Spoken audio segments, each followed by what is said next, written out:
Aujourd'hui pour soutenir et défendre votre travail de thèse devant oralement pour l'obtention du grade de docteur de l'ENPC, École nationale des ponts et chaussées, devant un jury composé, jury assez nombreux aujourd'hui, composé de Martine Didier, gauche, ingénieur de recherche au MIN Paris-Tech, de monsieur Alberto Ledesma, voilà, qui vient de loin, donc de l'Université Polytechnique de Catalogne, de monsieur Roger Cogent, qui a rapporté pour votre travail, et qui est professeur de l'École des Mines Paris-Tech, monsieur Jean-Marie Fleureau, qui a également rapporté pour ce travail, et qui est directeur du laboratoire MSS Matériaux, j'imagine, à l'École centrale de Paris, de monsieur Bernard Massinon, voilà, qui est conseiller scientifique CEA et vice-président du conseil scientifique de la Fondation Maïf. De vos directeurs de thèse, donc M. Yoon-Joo Kui et M. An-Min Tang, qui sont tous deux de l'École nationale des ponts et chaussées. Et puis moi-même, André Chanzy, donc directeur de recherche à l'INRA d'Avignon. Voilà, donc vous avez 45 minutes pour présenter vos travaux, et puis après, le jury procédera à un certain nombre, vous posera un certain nombre de questions qui ne manqueront pas d'être suscitées par l'excellence des travaux présentés. Merci, Monsieur le Président.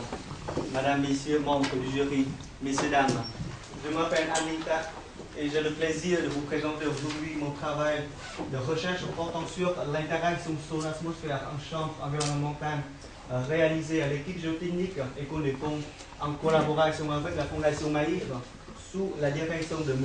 Yoon-Joo et M. An-Min Tang. Voici le plan de ma présentation. Je vais commencer par le contexte et les objectifs de ma thèse, et puis le développement et les résultats obtenus pendant les phases expérimentales, humidification et séchage. Ensuite, le développement théorique. Je finis par les conclusions et quelques perspectives. Mon travail de recherche s'inscrit dans le cadre de la recherche sur la sécheresse, car les dommages causés par la sécheresse sont très importants en France. Dans le domaine de construction, c'est 300 millions d'euros par an. Et si on ne réagit pas vite, d'ici un an, ce chiffre devient 1 milliard d'euros. Et aux États-Unis, ce chiffre est 6 fois plus grand, c'est-à-dire 20 fois plus grand, c'est-à-dire de l'ordre de 6 milliards par an. Et rien en 1988, l'État a dû débourser 40 milliards d'euros, ce qui correspond à peu près à la moitié du PIB du Bénin en 2008.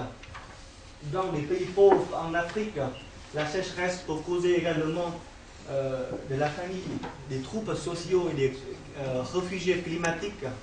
Et si on subit autant de dégâts causés par la sécheresse, c'est parce qu'on ne la maîtrise pas encore. Bon, la sécheresse se produit quand il y a un manque de précipitation, quand il n'y a pas de pluie et que l'évaporation continue à pomper de l'eau dans le sol. Donc, étudier, comprendre et savoir évaluer l'évaporation est essentiel, crucial pour la lutte contre la sécheresse. Alors, c'est quoi l'évaporation? C'est un phénomène continu de transformation de l'eau liquide en eau gazeuse. Et il faut réunir 3 conditions. Il faut de l'énergie, en général du soleil ou du sol. Ensuite, il faut de l'eau et du vent pour s'emporter l'eau évaporée. Il existe beaucoup de dispositifs pour étudier le phénomène d'évaporation. Il suffit qu'on peut avoir ici le lysimètre, dont le principe est de peser le massif de sol pour déduire la quantité d'eau évaporée. On peut également avoir la chambre d'air qui aide à imposer une vitesse de vent voulu. On peut avoir également la station météo qui nous aide à mesurer la vitesse du vent, la température, le rayonnement et la température du sol. Dans le laboratoire, on possède souvent plus de mesures dans le sol, comme ici un profil de température. Alors on peut déjà noter ici, il y a une absence d'un dispositif complet permettant les contrôles à la fois dans l'air et dans le sol. Alors, les résultats obtenus dans la littérature montrent que le processus d'évaporation comprend en général 3 phases. Une phase plutôt constante et maximale, suivie d'un taux décroissant, et finit par un taux résiduel et souvent faible. Le taux maximal ici est souvent appelé le taux potentiel, dont la durée et la valeur dépendent pratiquement des conditions dans l'air, tandis que pour les deux phases ici, les valeurs sont plutôt gouvernées par les conditions dans le sol, comme la teneur en eau, la succion, la température ou des paramètres géométriques comme la fissuration, la rugosité de la surface. Et réciproquement, l'évaporation entraîne la variation de ces paramètres, comme ici montre la diminution de la teneur en eau dans le sol ou la création des nouvelles fissures à la surface du sol. Bon, les nouvelles fissures ici souffrent de nouveau de nouvelles surfaces pour l'évaporation. Et on peut noter ici que ces surfaces sont plus humides que la surface initiale à la surface.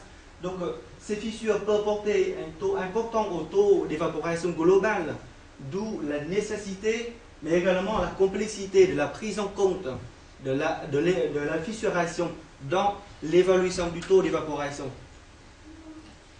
Quantitativement, on peut utiliser les bilans pour estimer le taux d'évaporation. Commençons avec le bilan d'énergie.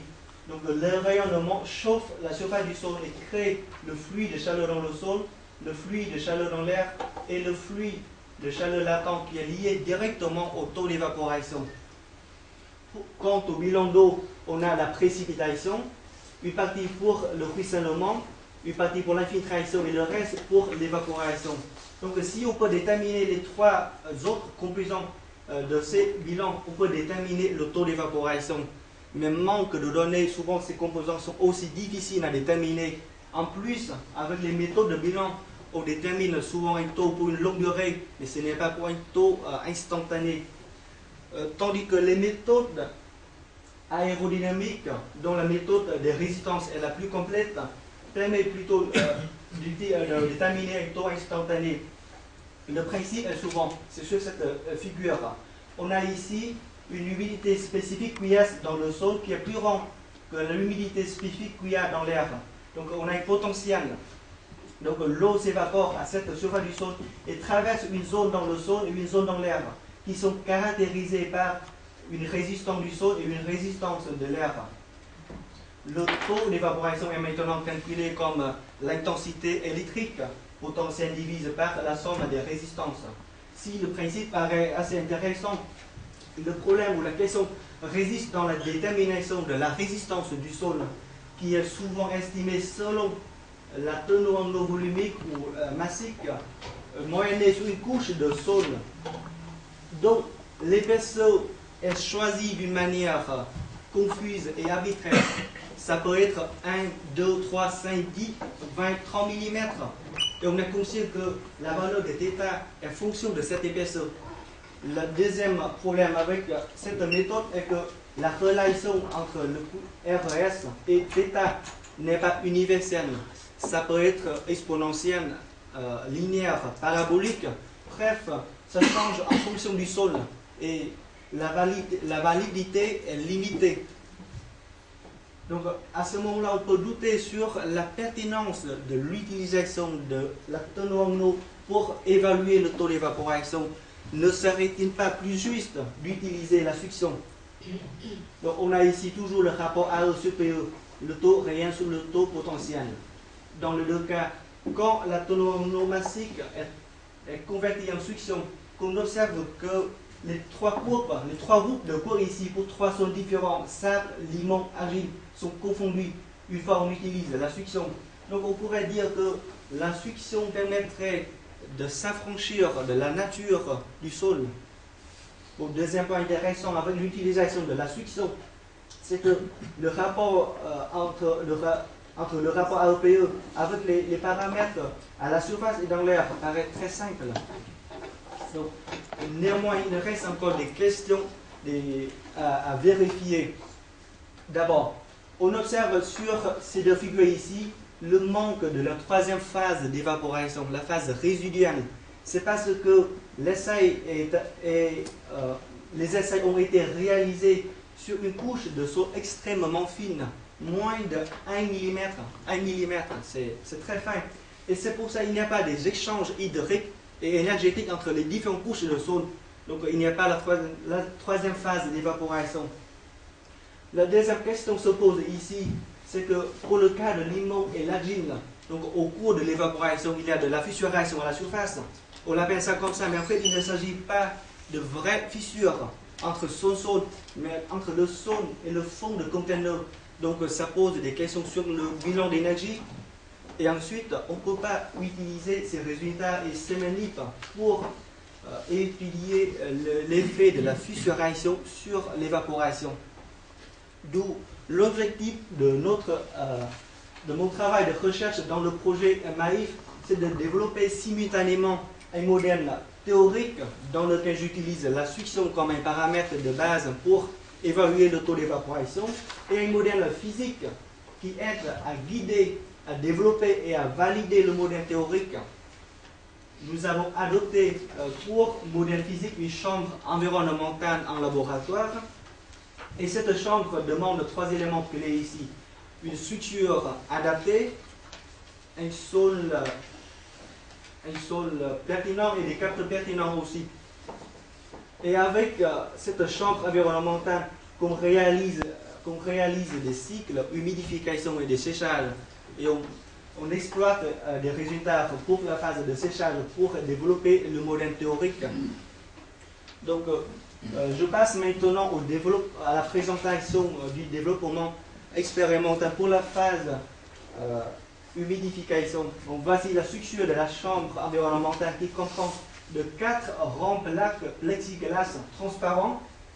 Donc, le niveau du sol arrive jusqu'à 1 mètre, 0,5 mètre est laissé pour contrôler les conditions dans l'air. Et les capteurs sont installés sur les deux faces opposées de la chambre environnementale. Le sol étudié est l'argile verte de Romainville.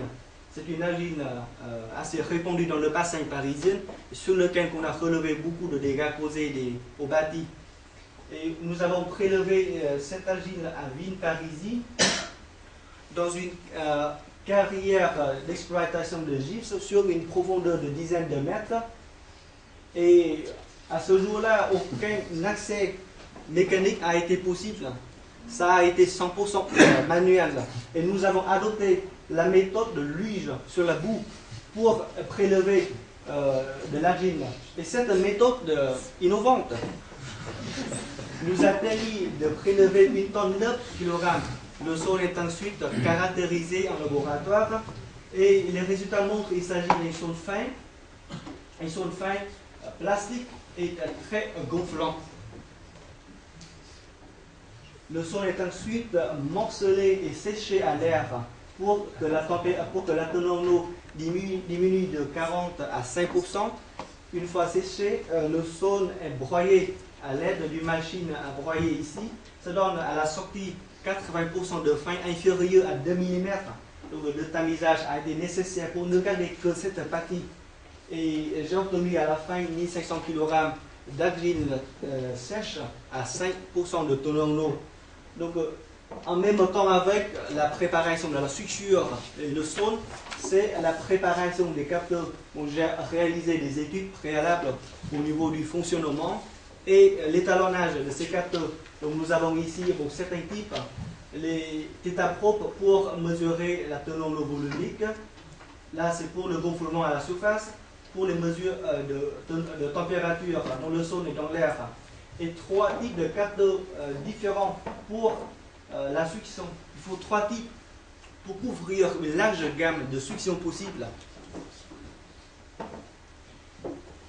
Donc une fois les 3 éléments sont réunis, le comportage a été commencé. J'ai comporté 1 tonne d'eau d'argile à travers 20 couches de 5 cm dans cette chambre environnementale. Et au passage des couches, plusieurs capteurs sont installés et l'attention est portée pour que la densité soit homogène dans l'ensemble de massif qui est de 1,35 mg par mètre cube, proche de celle in situ. Donc pour la phase d'humidification, nous avons 10 capteurs pour mesurer la teneur en eau volumique, 30 pour la succion, 15 pour le déplacement, 20 pour la température et un système de pluie